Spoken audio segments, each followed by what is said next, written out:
राधे राधे सभी को। परीक्षा वॉर एकेडमी में आप सभी का स्वागत है। तो चलिए शुरू करते हैं आज की क्लास एक न्यू टॉपिक के साथ। तो आज का टॉपिक है हमारा ध्रुवा गान। तो क्या होता है ध्रुवा गान संगीत में, ये आज हम समझने वाले हैं और इसके कितने जो प्रकार होते हैं वो भी हम समझेंगे। तो सबसे पहले जानेंगे कि हम ध्रुवा गान किसे कहते हैं। तो आप या तो परिभाषा लिख लीजिए या फिर डायरेक्ट सीधा सीधा लिखेंगे, क्योंकि इस टॉपिक से देखो क्वेश्चन पुटअप होते हैं ध्रुवा गान से, क्योंकि इसका जो वर्णन है वो हमें भरत मुनि द्वारा रचित नाट्यशास्त्र ग्रंथ में देखने को मिलता है। और संगीत के संदर्भ में जो है हमारा नाट्यशास्त्र ग्रंथ है वो बहुत ही महत्वपूर्ण ग्रंथ है। तो सबसे पहले हम जानेंगे कि क्वेश्चन कहाँ से पुटअप होता है।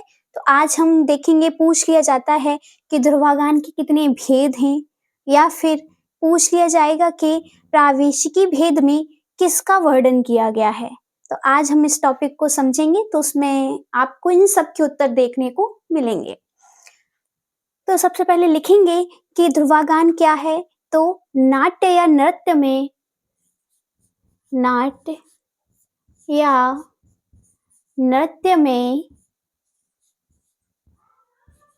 किसी विशेष परिस्थिति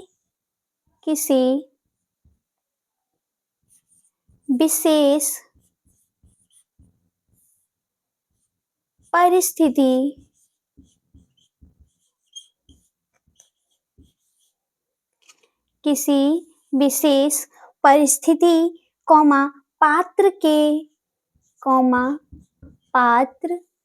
के प्रवेश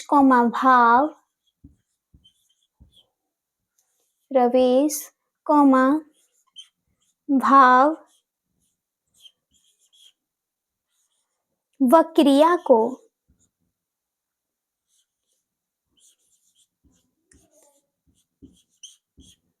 व क्रिया को प्रस्तुत करने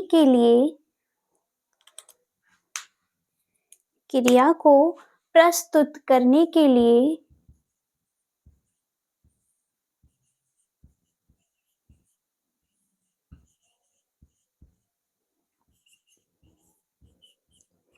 व्यक्त स्थिर गीत को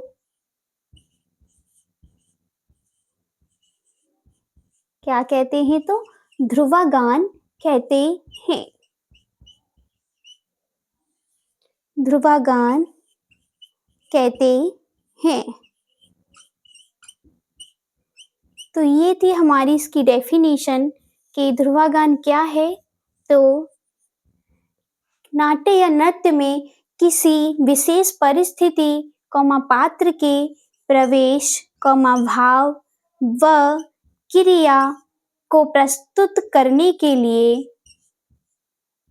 ठीक है, प्रस्तुत करने के लिए व्यक्त स्थिर गीत को ध्रुवा गान कहते हैं। आगे समझेंगे कि पंडित भरतकृत नाट्यशास्त्र ग्रंथ में इसका वर्णन कहाँ है। तो लिखेंगे कि पंडित भरतकृत नाट्यशास्त्र ग्रंथ में नाट्यशास्त्र ग्रंथ में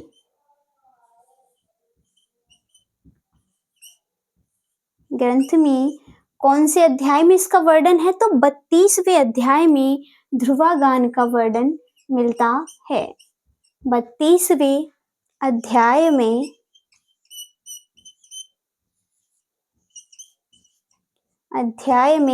ध्रुवा गान का 32वें अध्याय में ध्रुवा गान का उल्लेख किया है।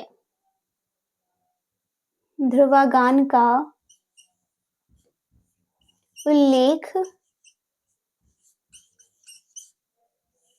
मिलता है। ठीक है, इतना नोट करेंगे। ध्रुवा गान का उल्लेख मिलता है। तो इतना नोट करेंगे, फिर हम अपना आगे समझेंगे। तो ध्रुवागान का उल्लेख कहाँ मिलता है? तो नाट्य शास्त्र ग्रंथ है, किसका है? तो भरत मुनि जी का है। ठीक है, इसमें हमें 4वीं शताब्दी का ये ग्रंथ है, जिसमें हमें इसमें टोटल 36 अध्याय हैं इस ग्रंथ में, जिसके 6 अध्याय हमारे संगीतमय हैं, जिनमें हमारा 28 से 33 हमारे ये संगीत का वर्णन है इन ग्रंथों में, और उसी में से एक है 32 अध्याय, जिसमें हमें ध्रुवागान का उल्लेख मिलता है। तो आगे समझेंगे।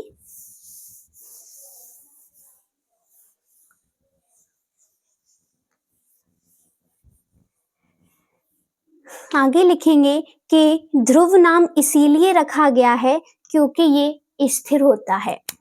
तो नेक्स्ट पॉइंट है कि ध्रुव नाम इसलिए रखा गया है,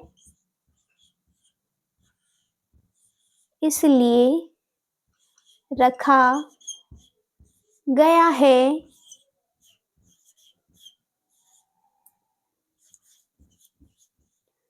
गया है क्योंकि ये कैसा है? तो ये स्थिर है।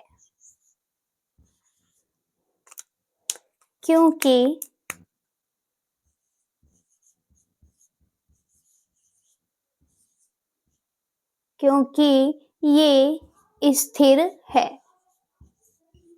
स्थिर है।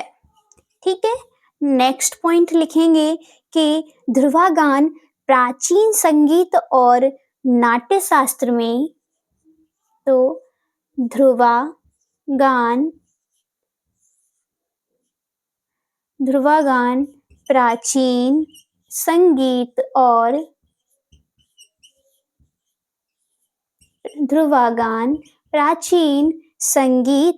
और नाट्य शास्त्र में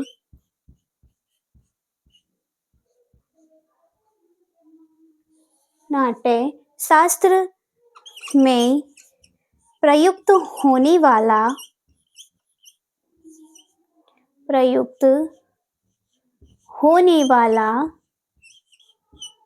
एक विशेष प्रकार का गीत है। एक विशेष प्रकार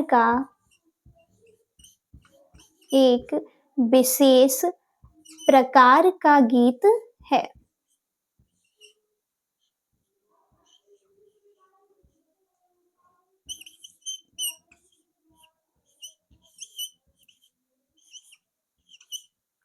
तो क्या है हमारा ध्रुवागान?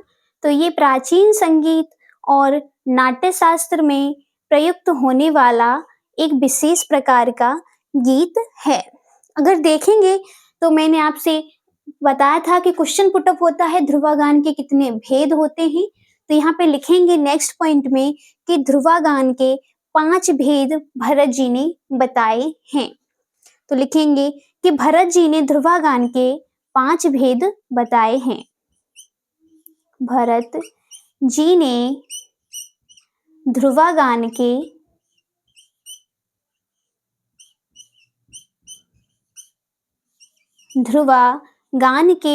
5 भेद बताए हैं।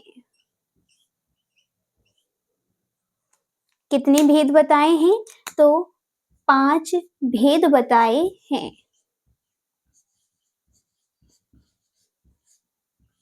कौन कौन से हैं होते हैं 5 भेद, उनके हम नाम भी समझेंगे। तो फर्स्ट लिखेंगे कि प्रावेशिकी,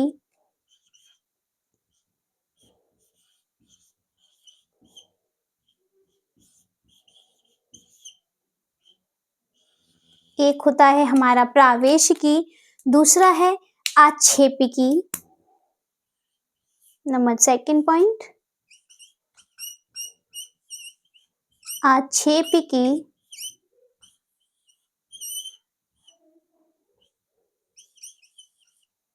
प्रावेशिकी, आक्षेपिकी।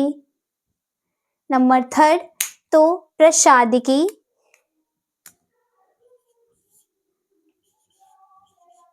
प्रसादिकी। नंबर फोर्थ फोर्थ है हमारा अंतरा। ये देखो अंतरा आ गया, ये हमने स्थायी अंतरा जो बंदिश में होती है, ये वो वाला नहीं है, ये ध्रुवागान का वेद है। नंबर 5 है हमारा नैष्क्रामिकी। नैष्क्रामिकी, ठीक है। तो ये हमारे ध्रुवागान के 5 भेदों के नाम हैं। प्रावेशिकी, आक्षेपिकी, प्रसादिकी, अंतरा और नैष्क्रामिकी, ठीक है। तो ये 5 नाम लिख लीजिए आप।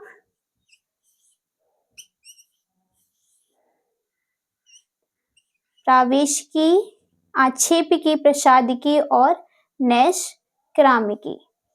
तो ये हमारे ध्रुवागान के 5 भेद हैं, इतना नोट करेंगे।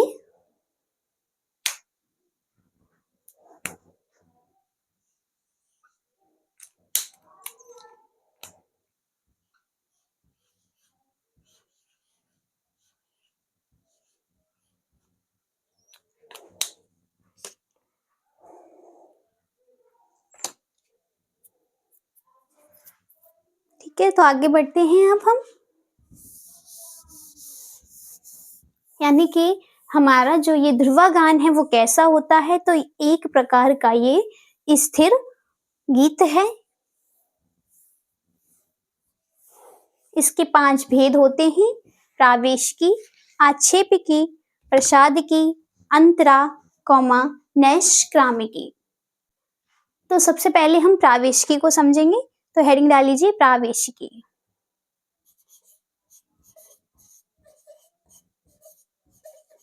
प्रावेशिकी, तो जो हमारा प्रावेशिकी होता है, इसमें जो है पात्र के प्रवेश के समय ये गाए जाने वाला गीत है। तो इसमें आगे लिखेंगे कि पात्र के समय, पात्र के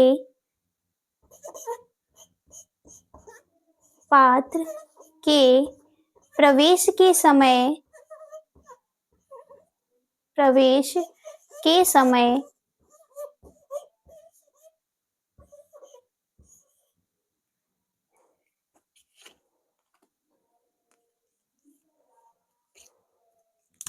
पात्र के प्रवेश के समय गाए जाने वाला गीत।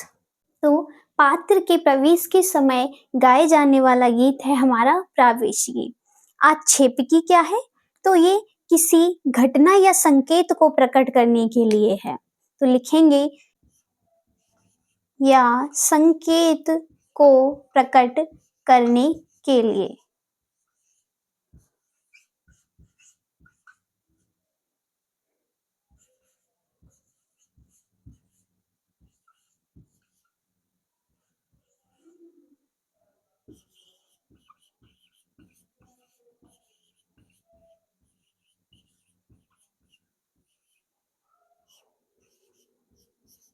तो आक्षेपिकी क्या है कि किसी घटना या संकेत को प्रकट करने के लिए हमारा आक्षेपिकी गीत का प्रयोग किया जाता है, ठीक है।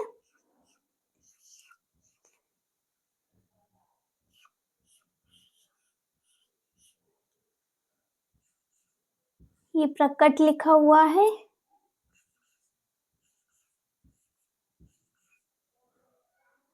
किसी घटना या संकेत को प्रकट करने के लिए आक्षेपिकी गीत का प्रयोग किया जाता है।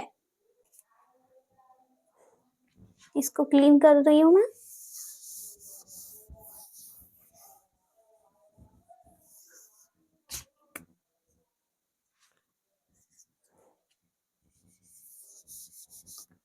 नंबर 3 डाल लीजिए प्रसादिकी।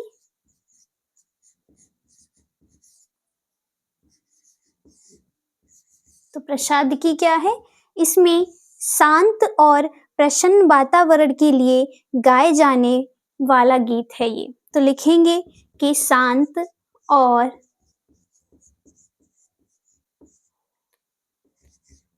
प्रसन्न वातावरण के लिए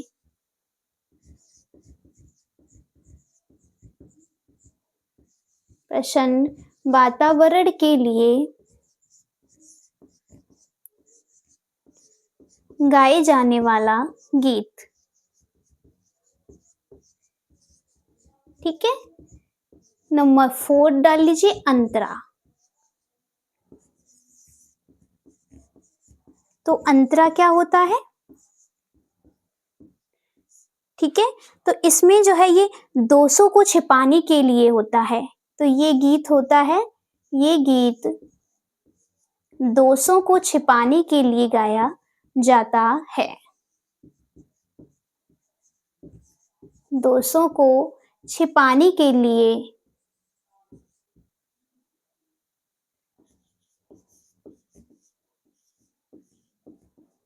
गाया जाता है। ठीक है, यानी कि ये है जो है। अब नंबर 5 डाल लीजिए आप, नैष्क्रामिकी। नंबर 5 यहीं पे डालेंगे, नेक्स्ट उसमें लिख लीजिए स्लाइड में। ये हो गया प्रसादिकी क्या है, शांत और प्रसन्न वातावरण के लिए। और अंतरा है हमारा जो हम मंच प्रस्तुति करते हैं, तो ये मध्य भाग में गाया जाता है और दोषों को छिपाने के लिए होता है। लिख लीजिए आप चाहे तो, मध्य भाग में होता है। नंबर 5 डालेंगे, नैष्क्रामिकी।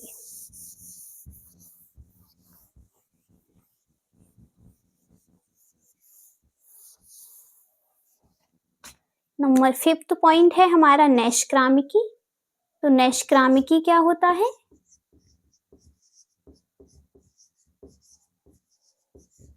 इसको भी समझ लेंगे।